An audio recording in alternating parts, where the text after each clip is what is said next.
नमस्कार दोस्तों, स्वागत है आप सभी का स्टडी फॉर बीपीएससी के इस यूट्यूब प्लेटफॉर्म पे।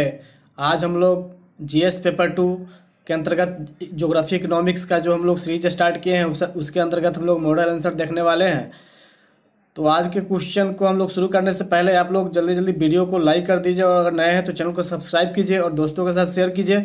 अभी तक अगर आपने 68वीं बीपीएससी के मेंस की तैयारी स्टार्ट नहीं की है तो आप मेरे साथ संपूर्ण तैयारी आप मेरे साथ कर सकते हैं। यहाँ पे आप लोगों को किसी प्रकार की कोई दिक्कत नहीं होने वाली है, तो आप लोग सिर्फ बने रहिए मेरे साथ। एक पीछे भी जो भी वीडियो अपलोड हुआ है उसको भी जाकर आप लोग देख सकते हैं, काफ़ी हेल्पफुल होने वाली है। अभी 68वीं और 69वीं दोनों के लिए काफ़ी ये महत्वपूर्ण होगी। तो चलिए आज के क्वेश्चन को हम लोग शुरू करते हैं कि हाल ही में बिहार सरकार के द्वारा औद्योगिक निवेश प्रोत्साहन नीति जारी की गई है। वर्तमान समय में इसकी आवश्यकता पर चर्चा करते हुए बिहार की अर्थव्यवस्था में इसके महत्व को रेखांकित करें। तो क्या हुआ है, क्वेश्चन को सबसे पहले समझा जाए तो क्या है कि बिहार सरकार हाल ही में क्या किया है, औद्योगिक निवेश प्रोत्साहन नीति जारी की है। कौन किया है जारी? बिहार सरकार। तो पूछा जा रहा है कि वर्तमान समय में इसकी आवश्यकता क्यों है, मतलब बिहार सरकार को क्या ऐसी आवश्यकता पड़ी कि औद्योगिक निवेश प्रोत्साहन नीति इसको लाना पड़ा। उसके बाद क्वेश्चन में देखा जाए तो लिखा हुआ है कि बिहार की अर्थव्यवस्था में इसके महत्व को रेखांकित करें। अगर ये औद्योगिक निवेश प्रोत्साहन नीति आ ही गया तो इससे बिहार की अर्थव्यवस्था में क्या फर्क पड़ेगा, क्या इसका महत्व है, इसको बताना है। चलिए तो हम लोग आंसर को स्टार्ट करते हैं। देखना, सबसे पहले यहाँ पे हम लोग आंसर को स्टार्ट करते हैं इंट्रोडक्शन पार्ट से कि बिहार औद्योगिक पार्ट को हम लोग लिखते हैं कि बिहार औद्योगिक क्षेत्रों में अपने योगदान को बढ़ाने के लिए व्यापक स्तर पर प्रयास कर रहा है। क्या कर रहा है? प्रयास कर रहा है। ऐसी स्थिति में बिहार औद्योगिक निवेश प्रोत्साहन नीति 2022 को स्वीकार किया गया है। यह वह समय चल रहा है जबकि बिहार में औद्योगिक क्रांति के मांग को लेकर काफ़ी जो है बहुत दिनों से मांग चलती आ रही थी। इसी बात को लेकर जो है व्यापक स्तर पर इसका प्रयास किया जा रहा है। ऐसी स्थिति में बिहार सरकार औद्योगिक निवेश प्रोत्साहन नीति 2022 को स्वीकार की है। उसके बाद हम लोग अब आगे बढ़ेंगे कि वर्तमान समय में बिहार औद्योगिक के नए युग में प्रवेश कर रहा है। क्या कर रहा है? औद्योगिकरण के नए युग में क्या कर रहा है? बिहार प्रवेश कर रहा है। मतलब एक पुराना युग था जिस समय बिहार आर्थिक रूप से काफ़ी समृद्ध थी, लेकिन धीरे धीरे क्या हुआ, बिहार के सभी उद्योग धंधे क्रमशः नष्ट होते गए और आज जो है बिहार सिर्फ एक पलायन वाली स्टेट बनकर रह गया है। तो इसी को लिखा जा रहा है कि वर्तमान समय बिहार क्या हो रहा है, औद्योगिकरण के एक नए युग में प्रवेश कर रहा है। मतलब पहले तो युग था ही, अब युग खत्म हो चुका है, अब हम लोग नए युग में प्रवेश कर रहे हैं। ठीक है, अब आगे बढ़ते हैं कि राज्य सतत औद्योगिकरण और आर्थिक विकास के पथ पर आगे बढ़ने के लिए तेजी से कदम बढ़ा रहा है। तो हम लोग क्या कर रहे हैं, औद्योगिकरण के लिए हम लोग और आर्थिक विकास के लिए क्या कर रहे हैं, तेजी से कदम बढ़ा रहे हैं। ठीक है, ऐसी स्थिति में सरकार द्वारा निम्न कारणों से बिहार औद्योगिक निवेश प्रोत्साहन नीति की आवश्यकता महसूस की गई है। तो हम लोग क्या करेंगे कि बिहार सरकार किस कारणों से बिहार औद्योगिक निवेश प्रोत्साहन नीति को लाई है, उस कारण को हम लोग देखने का एक कार्य यहाँ पे करेंगे। तो सबसे पहले क्या करेंगे, हम लोग कारण को देख लेंगे कि क्या क्या कारण था जिसके कारण बिहार सरकार औद्योगिक निवेश प्रोत्साहन नीति 2022 को लाई है या उस बिहार सरकार को लाने की आवश्यकता पड़ी है। तो ठीक है, हम लोग एक एक करके इसके कारण को देखते हैं। तो चलिए आगे बढ़ते हैं हम लोग। सबसे पहला कारण के रूप में इसका देखा जाए तो कोविड-19 के उपरांत बिहार लौटे प्रवासी श्रमिकों के लिए अवसर सृजित करना। आप लोगों को जैसा पता हो कि कोविड-19 के दौरान बिहार के बाहर रहने वाले अधिकांशतम मजदूर, प्रवासी मजदूर क्या किए थे, बिहार को पलायन कर गए थे और सभी बेरोजगार हो गए थे, जबकि उनमें अलग अलग जो है क्या था, स्किल था। तो उस स्थिति को देखते हुए बिहार सरकार जो है इसको औद्योगिक नीति को लाने का काम किया है ताकि उन सभी को अवसर सृजित हो सके, उनके लिए अवसर को हम लोग नए अवसर की सृजन कर सके। उसके बाद नेक्स्ट पॉइंट है कि निर्यातोन्मुखी औद्योगिक इकाइयाँ स्थापित करना है। ऐसी औद्योगिक इकाइयाँ का स्थापित करना जो कि हम लोग क्या करें, बिहार से बाहर इसको निर्यात कर सके, उसमें उत्पादित हुए वस्तुओं को। उसके बाद हम लोग नेक्स्ट पॉइंट कि सूक्ष्म और लघु उद्योगों को प्रोत्साहन देने के लिए क्या है कि बिहार में सूक्ष्म और लघु उद्योग का जो बाजार है, ये संभावना है काफ़ी अधिक है। तो इसके लिए जो है सूक्ष्म एवं लघु उद्योग को प्रोत्साहन देने के लिए भी ऐसा प्रोत्साहन औद्योगिक निवेश प्रोत्साहन नीति 2022 लाया गया है। उसके बाद नेक्स्ट पॉइंट है कि अन्य राज्यों से बिहार में असल परिवर्तन के लिए तैयार इकाइयों को सहयोग प्रदान करने के लिए बहुत सारे इकाई है जो दूसरे राज्य से बिहार आने के लिए तत्पर है क्यों तत्पर है? क्योंकि बिहार जो है एक काफ़ी अच्छा बाजार जो है बन चुका है, क्योंकि यहाँ जनसंख्या काफ़ी अधिक है, जनसंख्या घनत्व तो काफ़ी अधिक है। ठीक है, इस कारण से कंपनी आना तो चाहती है, परंतु उसको उस टाइप का माहौल नहीं मिल रहा था, तो वो आ नहीं पा रहा था। अब बिहार सरकार क्या कर रही है, उसको ये अपना औद्योगिक निवेश प्रोत्साहन नीति जारी करके या बनाकर क्या कर रहा है, उसको उस टाइप का माहौल प्रदान करने का काम कर रही है। इसके बाद हम लोग नेक्स्ट चलेंगे। नेक्स्ट पॉइंट में क्या है कि राज्य के औद्योगिक विकास को गति प्रदान करने के लिए, तो चूंकि ये जब तक ऐसा औद्योगिक निवेश प्रोत्साहन नीति नहीं था, तब तक क्या था, औद्योगिक गति जो है बहुत स्लो था। अब क्या होगा, फास्ट हो जाएगा, थोड़ा प्रोसेस फास्ट हो जाएगा। ठीक है, उसके बाद नेक्स्ट पॉइंट है कि बिहार के सकल घरेलू उत्पाद में द्वितीयक क्षेत्र का योगदान बढ़ाने के लिए, द्वितीयक क्षेत्र यानी औद्योगिक क्षेत्र का योगदान बढ़ाने के लिए क्या किए हम लोग, ये प्रोत्साहन नीति हम लोग लाए हैं 2022 वाली। इसमें क्या है, क्योंकि वर्तमान समय में आर्थिक सर्वेक्षण 2022-23 के अनुसार बिहार के सकल घरेलू उत्पाद में द्वितीयक क्षेत्र का योगदान मात्र 18.1% है। तो ये काफ़ी कम योगदान है द्वितीयक क्षेत्र का, जो कि सबसे अधिक होना चाहिए। लेकिन बिहार में क्या है, बिहार में तृतीयक क्षेत्र का योगदान सबसे अधिक है, यानी सेवा क्षेत्र का जो है योगदान सबसे अधिक है, और द्वितीयक क्षेत्र और प्राथमिक क्षेत्र का योगदान कम है।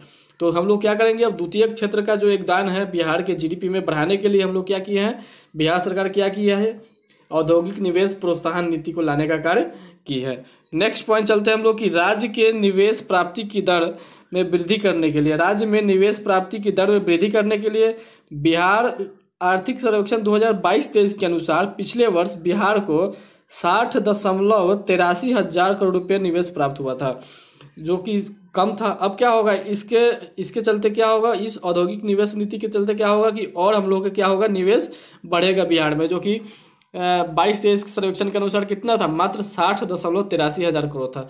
अब आने वाले भविष्य में इसके बढ़ने की काफ़ी संभावना बढ़ गई है। उसके बाद हम लोग देखते हैं कि ऐसी स्थिति में बिहार सरकार ने बिहार औद्योगिक निवेश प्रोत्साहन नीति 2022 को स्वीकृति दी है। ठीक है, ये सब कारण था, इसके कारण स्वीकृति दे दी है। इस नीति का मुख्य उद्देश्य वस्त्र, चमड़ा यानी चमड़ प्रक्षेत्रों के लिए एक टिकाऊ पारिस्थितिकी तंत्र का सृजन एवं सुधार करना है। वस्त्र उद्योग हो गया, चमड़ा उद्योग होगा, ये सब उद्योग क्या करने के लिए, एक टिकाऊ पारिस्थितिकी तंत्र क्या विकसित हो सके, जो लंबे समय तक सस्टेन कर सके। इसके लिए हम लोग ये प्रोत्साहन नीति को लागू किए हैं। इसके साथ साथ खादी, रेशम, हथकरघा, मखाना और आदि जो है उत्पादन तथा इसके मूल्यवर्धन करने के लिए इस टाइप के औद्योगिक नीति हम लोगों को लाया गया है बिहार सरकार के द्वारा। ठीक है, इसके बाद हम लोग आगे चलते हैं। बिहार औद्योगिक निवेश प्रोत्साहन नीति 2022 के महत्वपूर्ण प्रावधान निम्नलिखित हैं। तो क्या क्या प्रावधान है इस औद्योगिक निवेश प्रोत्साहन नीति 2022 में, उसको हम लोग एक प्रावधान को देख लेते हैं। ठीक है, तो प्रावधान में है कि व्यावसायिक वातावरण को सहज बनाना, यानी कि जो व्यावसायिक बाहर से यहाँ व्यापारी बाहर से यहाँ आएंगे, वो व्यापार करेंगे, यहाँ पे कारखाने लगाएंगे, उसके वातावरण को क्या करना है, सहज करना है। इसके अंतर्गत क्या क्या प्रावधान किए गए हैं, एकल खिड़की प्रणाली, यानी कि कोई भी जो बाहर से बिजनेसमैन बिहार में उद्योग लगाना चाहेगा, उसको जो है अलग अलग जगह पे कागज अपने दस्तावेज को कंप्लीट करने के लिए दौड़ने की आवश्यकता नहीं है। एक जगह वो आवेदन देगा और एक ही जगह से उसका सारा क्लियरेंस जो है हो जाएगा। इसी को बोला जाता है एकल खिड़की प्रणाली।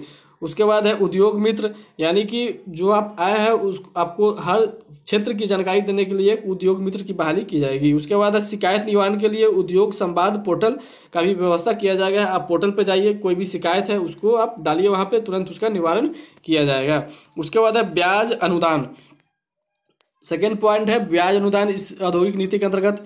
इसके अंतर्गत 10 करोड़ रुपये तक का पूंजी निवेश अनुदान के रूप में दिया जाएगा। कितने तक, 10 करोड़ रुपये तक की पूंजी अनुदान के रूप में दिया जाएगा। सामान्य उद्योगों पर 10% तथा सूक्ष्म एवं लघु उद्योगों पर 12% का अनुदान उपलब्ध कराया गया है। अगर सामान्य जो है उद्योग है तो कितना, 10%, अगर सूक्ष्म एवं लघु उद्योग है तो 12% तक का अनुदान क्या होगा, दिया जाएगा। नेक्स्ट चलते हैं हम लोग कर संबंधित प्रोत्साहन।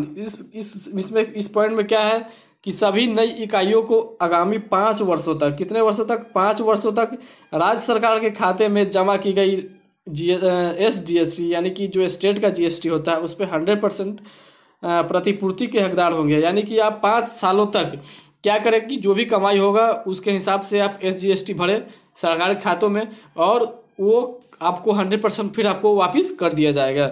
ठीक है, जिससे क्या होगा कि जो कंपनी खोलेगा उसको काफ़ी लाभ होगा। तो ये 5 साल तक आपको सस्टेन करने के लिए ऐसा प्रावधान किया गया है ताकि आप अपनी स्थिति को मजबूत बना सके। ठीक है, नेक्स्ट है कौशल विकास अनुदान। कौशल विकास अनुदान के अंतर्गत क्या है कि कौशल विकास अनुदान के रूप में कंपनियों या इकाइयों को प्रति कर्मी 20,000 रुपये अथवा BSDM जो भी कम हो वो प्रदान किया जाएगा। मतलब आप अपने कंपनी के लोगों को कौशल दीजिए, उसके लिए आपको प्रति व्यक्ति 20,000 रुपये आपको दिया जाएगा। नेक्स्ट है कि माल भाड़ा प्रतिपूर्ति प्रोत्साहन। माल भाड़ा प्रतिपूर्ति प्रोत्साहन, इसके अंतर्गत क्या व्यवस्था किया गया है कि सभी प्राप्त इकाइयों को परियोजना स्थल से लेकर बंदरगाह तक, चूँकि बिहार क्या है बंदरगाह से यानी कि समुद्र तट से काफ़ी दूरी पर बिहार की अवस्था पड़ती है भौगोलिक दृष्टि से, तो काफ़ी जो है यहाँ से हम लोग को बंदरगाह तक पहुँचने के लिए क्या होगा, माल भाड़ा अधिक लगेगा। तो उसी को प्रतिपूर्ति के लिए मतलब उसकी इसमें जो लागत अधिक आ रहा है उसको कम करने के लिए क्या होगा, सरकार उस पर 30% तक की प्रतिपूर्ति देगी। यानी कि उस पर जो माल ढुलाई पे खर्चा रहा है उसको दिया जाएगा। कितने साल तक, 5 सालों तक सरकार देगी। ठीक है, नेक्स्ट चलते हैं कि आवेदन के 7 दिनों में भूमि आवंटन का प्रावधान किया गया है। आज आप किसी भी इकाई या औद्योगिक इकाई के लिए आप आवेदन दीजिए और आपको 7 दिनों के अंदर बिहार सरकार आपको भूमि का आवंटन कर देगी। कि आपको पता चल जाएगा कि 7 दिन के अंदर कहाँ पे हमको भूमि दिया गया है बिहार सरकार के द्वारा उद्योग लगाने के लिए। ठीक है, अब नेक्स्ट चलते हैं कि बिहार औद्योगिक निवेश प्रोत्साहन नीति 2022 में बिहार में औद्योगिक इकाइयों की स्थापना को गति प्रदान करेगा। मतलब इस जो प्रोत्साहन नीति है इससे क्या होगा कि बिहार में औद्योगिक विकास को गति प्रदान होगा। इस योजना के अंतर्गत माल भाड़ा प्रतिपूर्ति की व्यवस्था भौगोलिक रूप से भू आबद्ध बिहार में औद्योगिक इकाइयों को संजीवनी देने का कार्य करेगा।